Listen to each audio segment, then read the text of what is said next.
Welcome to The Drawdown, a podcast by Bekaert's private equity practice. In each episode, we explore the latest trends in the private equity sector, as well as challenges and opportunities in the ever-changing investment environment. Today, we're kicking off a multi-part discussion on special purpose acquisition companies, also known as SPACs or blank check companies, and who continue to dominate the M&A headlines. The series is called SPACs, the players in the paper, because we will be sharing various perspectives from the advisors who are key to closing deals for both the SPAC and the company taking the investment, including the investment bankers, the lawyers, and today, the accountants. I'm Cameron Smith with Bekaert.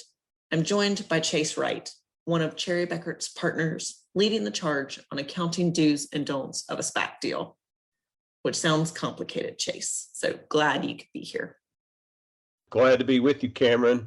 You're correct. A SPAC transaction is a highly complex undertaking for these business owners who are looking for liquidity in their business, particularly some earlier technology companies or some middle market businesses that are considering options, getting to the public markets.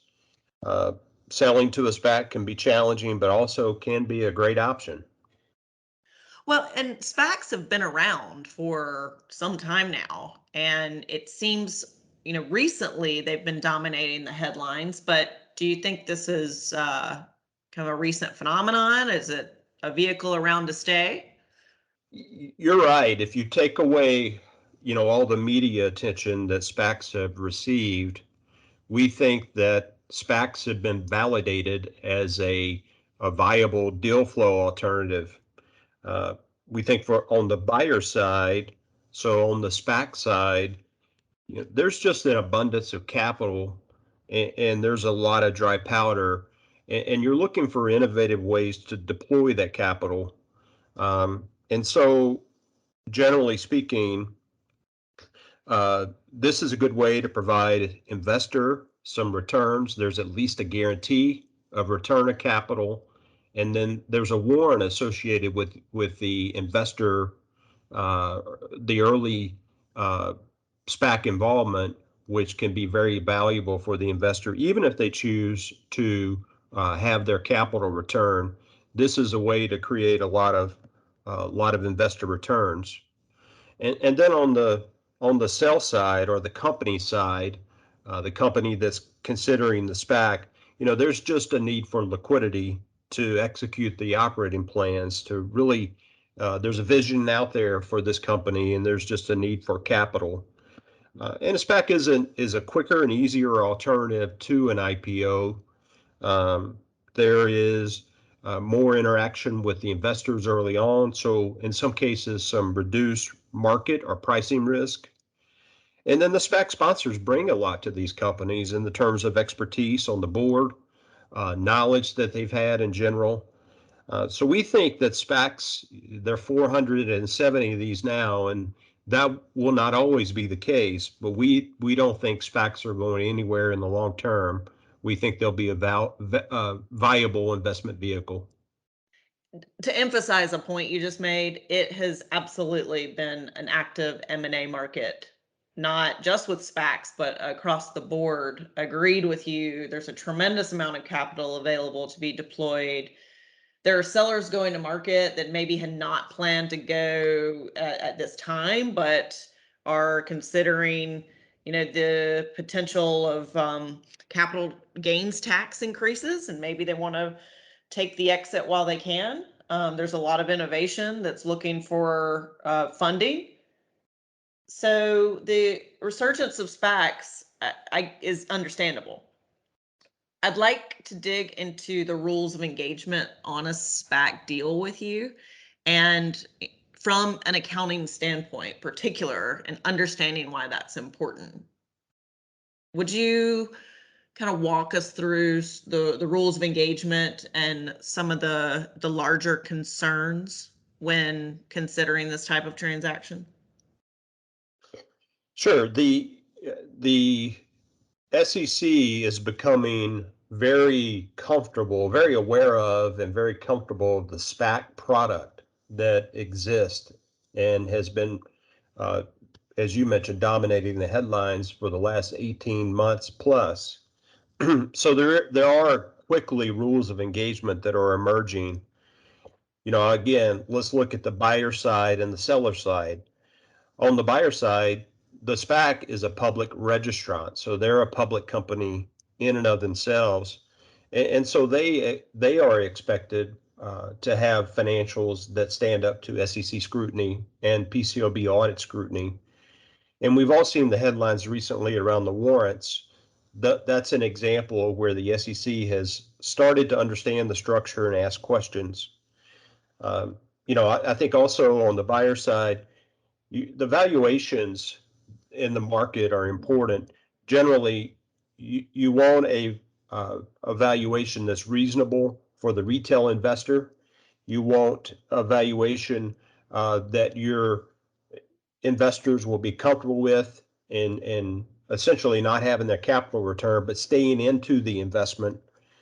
And then also, really, the market instability we've been through with COVID. How will these targets emerge post-COVID? are really rules of engagement that we're having to navigate, and then concerns that we're also we're really working through.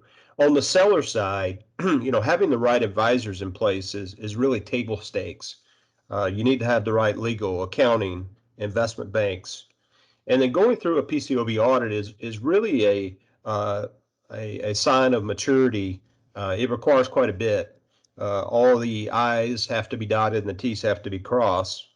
The SEC also expects a lot from these companies very early, especially around their projections. That is a real area of focus. We expect more to emerge around that, around their disclosures, around their internal controls, around all the compliance that they have in place. So Chase, you mentioned crossing T's and dotting I's. The numbers have to be spot on. Would you dig deeper into the accounting methodology? Kind of what either a buyer or seller, probably more importantly, would be experiencing from a process standpoint, step one, step two, and why it's so crucial to make sure it's done correctly? Yeah, there's a lot. To your point, if you think about it, a SPAC is a complicated transaction that involves a business combination. It involves filing financials with the SEC, and then it involves de-SPACing to become your own public company. So there's just quite a bit to it. The step one is making sure that you have 2 good years of financials that can be audited by a PCAOB auditor. For some companies, that means getting revenue recognition correct. It means considering other complicated standards like the new lease accounting standard. It may mean that you need to revisit some cutoff of your years, but it's particularly important to get that accounting correct, to get through that PCAOB audit. That's really step one. Step two is preparing the financials, pro forma financials with the SPAC, where the company combines with the SPAC for some period of time. And then step three is de-SPACing, which is just as complicated because at that point the company is on their own. So when a lot of business owners go into this, they really don't realize that it's 9 months of excruciating accounting that can really at any point slow the deal down significantly. So it sounds like the accounting, quite complex, necessary. Absolutely. But what are some of the other advisory areas? You mentioned the lawyers, touched on investment bankers, who else plays a role in making sure that everything is done correctly? There are a lot of players. Yeah, I can talk about the accounting in a lot of detail, as you probably realize, but they're really advisors needed from all sides. Let's think about the buyer and the seller again. On the buyer side, there's generally a good level of sophistication. Most of the SPACs have a lot of experience. They've been around the block. They may be part of a venture capital group, a large private equity group, even investment banks that are forming SPACs. But on the SPAC side, you see good M&A attorneys. These are really nuanced transactions, so they need to be papered correctly. You see SEC counsel. The SPACs themselves, again, are public registrants, so they have the 10Q and 10K filing requirements, the 8Ks that a public company has. You also need good tax advisors. There are complicated tax impacts of a SPAC. And you need investment banking advisors on the buyer side. On the seller side, what we frequently find is there is some period of time to make sure that you have the right level of sophistication. Really, on the sell side, it can be more complex than the buy side. When we're approached by a company that has an interest in a transaction and SPACs are on the list, we tell them, we're happy to be your accounting firm, but you're going to need other advisors, valuation, tax, deal advisory. But you want to early engage with an investment banker and an attorney. The investment bankers are critical out there now. They will really allow you to tell your story, to test your projections, to make sure they'll stand up to the scrutiny that the SEC is giving some of the projections. And the attorneys kind of go hand in hand, really helping you see around the corner around all the aspects of again, the business combination and all the nuance, acquisition accounting and acquisition legal taking place, as well as all the SEC requirements. So, just really critical advisors to the transactions. And again, we frequently tell our clients, let's get the investment bankers lined up quick because they're very critical to the marketing of the deal and the valuation. Well, looking forward to chatting with these various groups and advisors to hear their perspectives and kind of dig deeper into SPACs. Chase, I really appreciate you spending some time with me talking about the accounting aspect, and would look forward to talking to you again soon. Thank you. Well, Cameron, thank you for having me. It's always a pleasure to be with you. And thank you for joining us on this episode of The Drawdown. For more information on SPACs, or if you have any questions about this episode, we encourage you to contact us at spac@cbh.com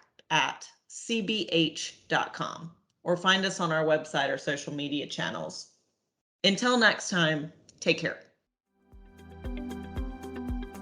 Thank you for listening to The Drawdown, Cherry Bekert's private equity podcast. The views presented by our guests do not necessarily represent the views of their respective firms. For more information on how Cherry Bekaert serves as a guide forward to private equity funds and their portfolio companies through accounting, tax, and advisory services, please visit cbh.com.